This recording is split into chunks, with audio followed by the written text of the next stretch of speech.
occupational safety and health program that has a certain amount in the contract.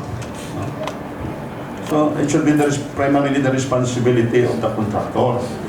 But it should be monitored. It should be supervised. It should be monitored by the implementing agency of the government. In this particular case, the DPWH. Tsaka lang ba ni board member also? No? Kung hindi pag-monitor on effectiveness ng DPWH, di pa baya-baya man ang kontraktor. Kailangan effective ang safety measures. Kaya muna nga ang ma-check yun, ang ma-monitor yun nga, effective ang safety measures ang DPWH. Hindi ito wala nasaling si board member Suliano. Ito na nga ba yung susimokin na engineer Suson, buling ka na monitor din. Ako na.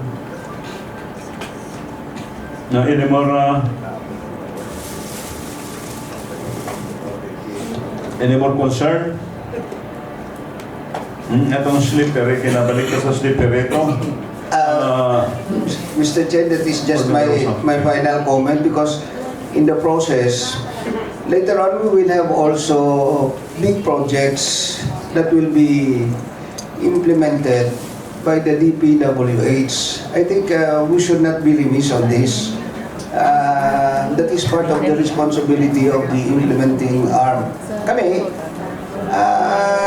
as a contractor, kung may mga diferensya, pinapatawag kami na isang safety officer, isang kliyente, kung mag-problema, hindi galing kami pambaydan sa amon niya kontrata. So I think, to ensure, I think, Engineer Santos, I think please consider this particular comments para makuha natin na supervise maayo ang performance man sa aton niya contractor. Thank you. Well, thank you, sir. Board member Falabrica. Yes, there are two big ticket projects in Pavia, the Ungka and the Aganan flyovers. So, in the Ungka flyover, one of the vehicles there, who happened to be the owner of the Calino bus line in Calino, was damaged by a crane. Sorry, yes, in Ungka. So, in Aganan. So what happened to that incident? Was it settled, or it's good that white may napatay ito sa mga incidente? So that was already a wake-up call that we have to be safe in the construction. But it seems that it is still happening, Mr. Chair. So we would like to know what is the result of that incident. Was it settled? Was May I it know what paid? happened to that incident? May we know what happened to that incident? Is my member Coriseta? Thank you, Board Republican. It happens last year. Isa sa crane, daw ay wala madala sa Wedya, natumbahan ng duha ka salakyan. And it happens, duha ka salakyan. It happens kang isa ka salakyan, tag-iyagit sa Kalinog bus line ng CBL. Ang isa is my niece na Bluskid. So, as what we heard, nagpile gid man sila kaso dito. Pero why na ko ka-monitor to Honorable Parlabrica kung ano ang natabo, but what I heard is it's already settled. Na may mga replacement car to those cars who were damaged. Daw replaced lang.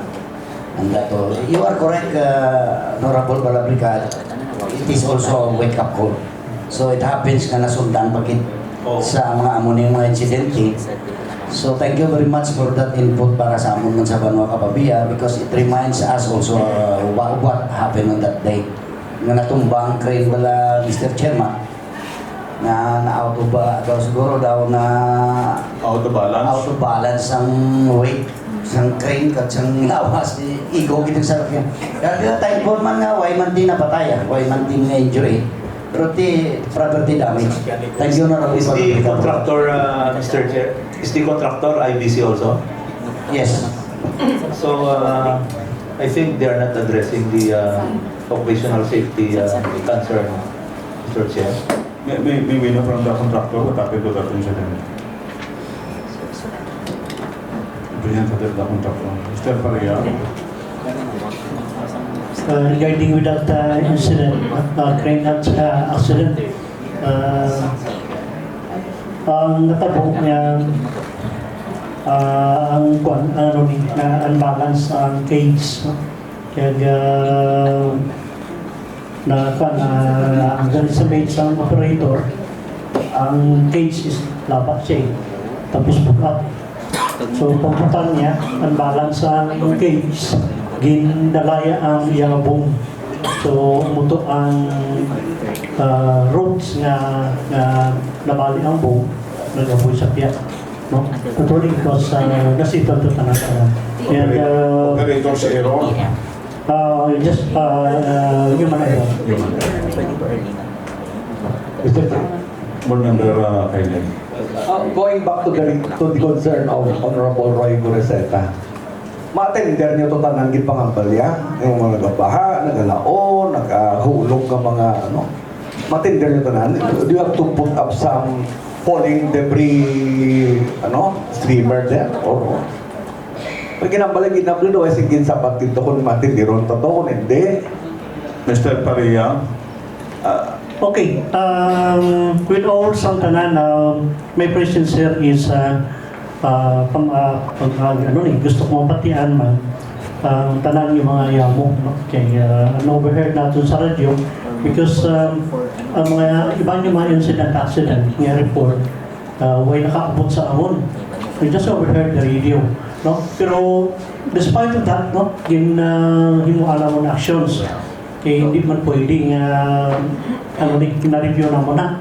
Ini incident, accident kung may arap sining formal na complaint sa amon, try to win is not to review. We have to look on the root of the problem so that we can make a solution or a preventive action para na hindi na maliwag. Kung marang yun kita mo ng root, what is the related root? Just for example, sa ginambang kinan Mr. Sargent, nga ang igo galit sa iya is pato dito. So, diri ko lang nabalaan nga amo po ang natabo. So, isa ka positive na area for improvement sa amon nga any incident, accident, why na namon ginakon, why na namon ginabaliwala lang. You have to record it and look for the root sa problema. You mean, Mr. Max Pareha, you mean you have to conduct first the ocular inspection there before complying to the request of Honorable Roy Goreseta for those requests na ginambaligay na, makadak pa ka mo? Result of this committee hearing, no? Ang preventive action nga ginhimo namon, corrective action nga ginhimo namon upon sang napatihan namon sa news nga may arap nagatabo, ginantaw namon kung ano ginang problema. But all those concerns needs immediate actions. We need remedial measures. Yes, of course.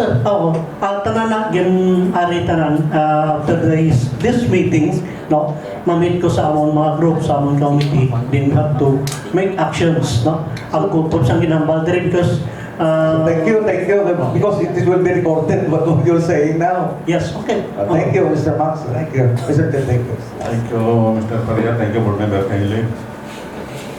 Elimon, Board Member Lisbon. Thank you again.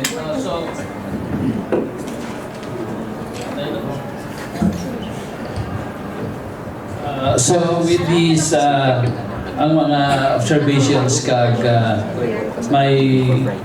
may possible kita nga solution. So additional personnel kag atong nagagawa nga mga lutak o lao halin sa inyong grouting procedure dapat ma-contain ina para hindi maglapta sa dalan para wala si may maslay, wala si may and we would like to ask the commitment from DPWH.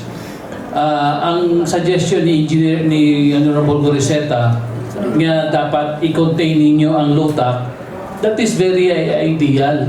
I just don't know kung paano ninyo himuon o sa inyo siguro Max But please, no, i-kuan ninyo nga ma-avoid, ma-contain ninyo ang magagawa nga lutak kag tubig nga hindi maglapta sa dalan to avoid further accidents nga, because we are talking about the issue here on mga nagduga nga mga unaccounted nga mga disgrasya or vehicular accident or slide sa mga salakyan, most particularly motorcycles, pagod kayo wala ma-contain ang ato ng mga lutak. So Engineer Santos, we would like to respectfully request from your end and of course to IBC nga butangan ninyo sa sing procedure para hindi maglapta, no, ang ining katabo kay that's the urgent. And then dugangan ninyo Max ang personnel, no, to help you para sa pagpaninlo sa aton no. Again, siguro one more thing, Mr. Chair, i-aral na kita sa end part. Ang mga siguro kulang pa na yung mga trapal ninyo.